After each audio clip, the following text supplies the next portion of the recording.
আসসালামু আলাইকুম। World population day বা বিশ্ব জনসংখ্যা দিবস প্রতি বছর 11 জুলাই এই দিবসটি পালিত হয়ে আসছে, যার লক্ষ্য বিশ্ব জনসংখ্যা সংক্রান্ত বিভিন্ন প্রশ্নের উপর জনসচেতনতা বৃদ্ধি করা।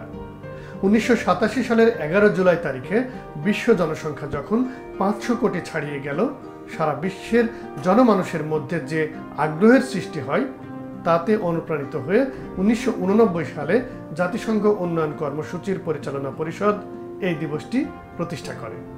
বিশ্ব জনসংখ্যা দিবসের লক্ষ্য হল পরিবার পরিকল্পনা, লিঙ্গ সমতা, দারিদ্র্য, মাতৃস্বাস্থ্য এবং মানবাধিকারের মতো জনসংখ্যা সংক্রান্ত বিভিন্ন বিষয়ে জনগণের সচেতনতা বৃদ্ধি করা।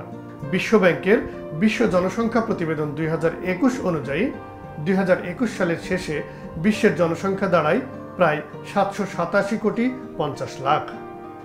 2019 সালের মাঝামাঝি বিশ্বের জনসংখ্যা 770 কোটিতে পৌঁছে যায়। এটি ক্রমান্বয়ে বৃদ্ধি পেয়ে 2030 সালে 850 কোটি, 2050 সালে 970 কোটি এবং 2100 সালে গিয়ে 1090 কোটিতে পৌঁছাতে পারে বলে জাতিসংঘ অনুমান করছে। 2050 সালের মধ্যে যে জনসংখ্যা বৃদ্ধি পাবে তাতে অর্ধেকের বেশি সংঘটিত হবে মাত্র 9টি দেশে। এগুলি হলো ভারত, নাইজেরিয়া, পাকিস্তান, কঙ্গো গণতান্ত্রিক প্রজাতন্ত্র, ইথিওপিয়া, তানজানিয়া, ইন্দোনেশিয়া, মিশর এবং মার্কিন যুক্তরাষ্ট্র। 2027 সাল নাগাদ ভারত চীনকে ছাড়িয়ে বিশ্বের সবচেয়ে জনবহুল রাষ্ট্রে পরিণত হবে। তখন বাংলাদেশের জনসংখ্যা কত হবে?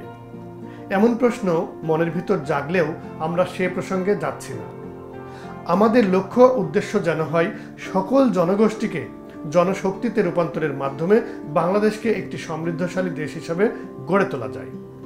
সেই প্রত্যাশাই। আল্লাহ হাফেজ।